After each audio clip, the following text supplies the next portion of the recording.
Hello friends, स्वागत है आपका मेरे चैनल फार्मा फार्मेसी में। आज हम स्टडी करेंगे medicinal termination of pregnancy act 1971 and rules thereunder 1975।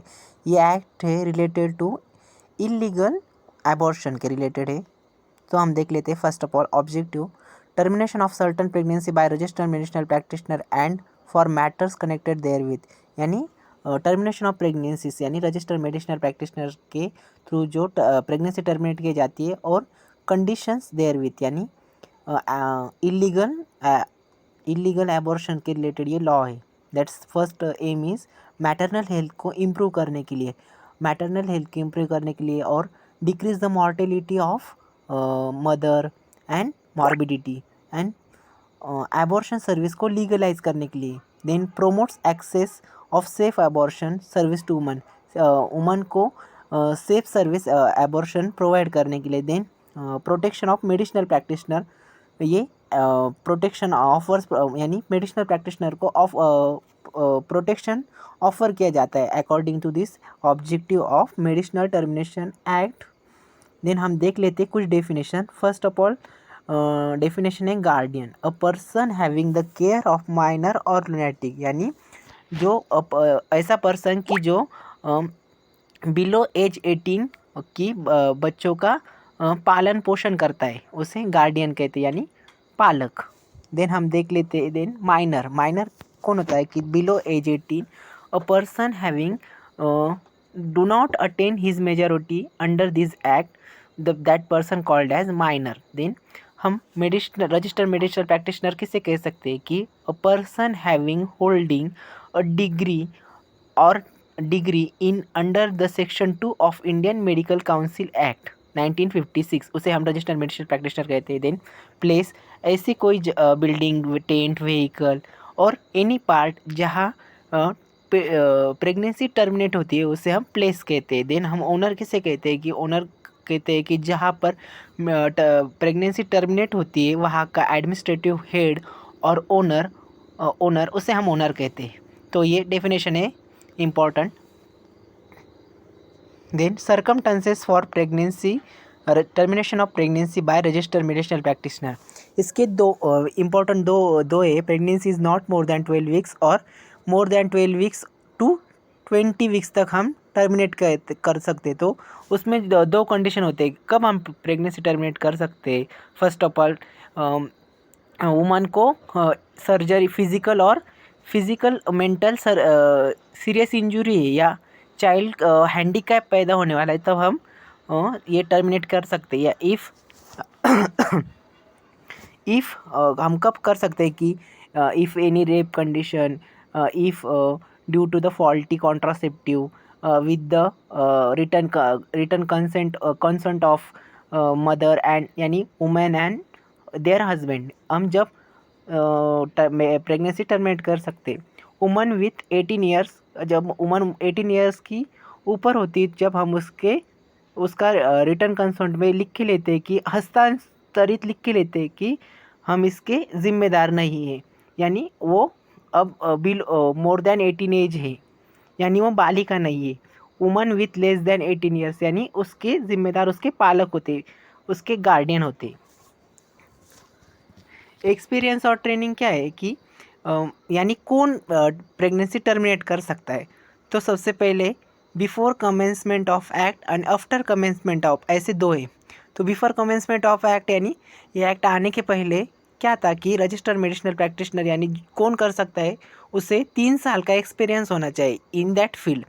और after commencement of that act क्या हुआ कि वो पर्सन को 6 मंथ की एक्सपीरियंस होना चाहिए surgery in gynaecology and obstetric, यानी 1 ईयर का उसने प्रैक्टिस की हो, और उसने क्या किया हो कि यानी उसने 25 cases of termination of pregnancy attend किए हो, और उसने डिग्री और डिप्लोमा करते वक्त उसके नज़र के नीचे से वो एक्सपेरिमेंट परफॉर्म किए गए हो, तो वो पर्सन एलिजिबल है for the termination of pregnancy, यानी वो प्रेगनेंसी टर्मिनेट कर सकता है, यानी उस प्रोसेस को, यानी operation surgery process carried out कर सकता है।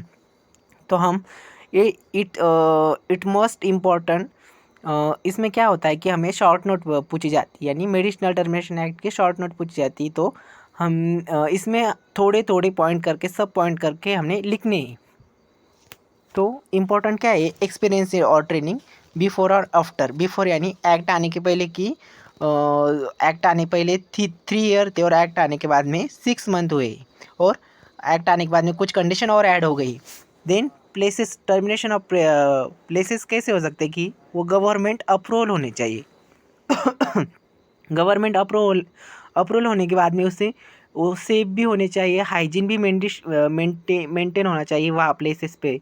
और उसके कुछ रिक्वायरमेंट्स है, ऑपरेशन टेबल होना चाहिए, इंस्ट्रूमेंट होना चाहिए, एनेस्थेशिया इक्विपमेंट होना चाहिए, रिसाइटेशन इक्विपमेंट होना चाहिए, स्टरलाइजेशन इक्विपमेंट होना चाहिए, और drugs and parental fluids for emergency वहाँ पर होना चाहिए। ये सब जहाँ पे यानी वो हॉस्पिटल में ये सारी चीज़ें होना चाहिए, तो वो प्लेसेस गवर्नमेंट अप्रूवल करता है।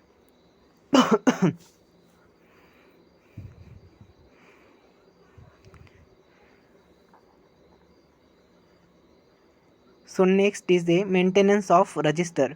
तो मेंटेनेंस ऑफ रजिस्टर ये भी इम्पोर्टेंट पॉइंट है। वहाँ का जो हेड है, जहाँ पर प्रेगनेंसी टर्मिनेट की जाती है, वो वहाँ के हेड ने द एंट्री ऑफ वुमन, जो वुमन टर्मिनेट कर रही है प्रेगनेंसी, उसकी वो उसका जो एडमिशन, ये एडमिशन फॉर्म है, तो वो इस एक प्रिस्क्राइब मैनर में फिल किया होना चाहिए। उसका एक फिक्स सीरियल नंबर होना चाहिए, और ये serial number year to year by calendar year fresh होना चाहिए। देन सीरियल नंबर डिस्टिंग्विशन होना चाहिए। हर एक महिला का नंबर अलग अलग अलग होना चाहिए, और उस महिला की जो प्रेगनेंसी टर्मिनेट करने आई है उसकी information should be not be disclose, वो डिस्क्लोज नहीं होनी चाहिए।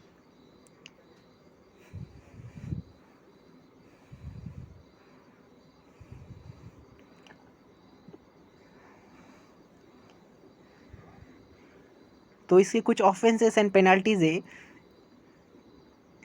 ऑफेंसेस एंड पेनल्टीज क्या है कि if termination of pregnancy bye a person who not registered medicinal practitioner, यानी ऐसे व्यक्ति ने प्रेगनेंसी टर्मिनेट की, उस प्रोसेस को कैरी आउट किया गया है कि जो रजिस्टर्ड मेडिसिनल प्रैक्टिशनर्स नहीं है, तो उसकी पेनल्टीज क्या है कि वो under the Indian penal code उसे पनिशमेंट होगी। और a person who wilfully contravenes और fails to comply with the requirement of any regulation made by state government, यानी हमने पहले देखा था कि वो फैसिलिटी प्रोवाइड नहीं की गई हो at that tip, safe hygiene, then facilities, उसे 1000 रुपीज़, ये पुरानी है, 1000 रुपीज़ उसे पेनाल्टीज हो जाए, भुगतना पड़ेंगी। So friends, if you like this video, please like, share and subscribe my channel, that is Pharmawell Pharmacy.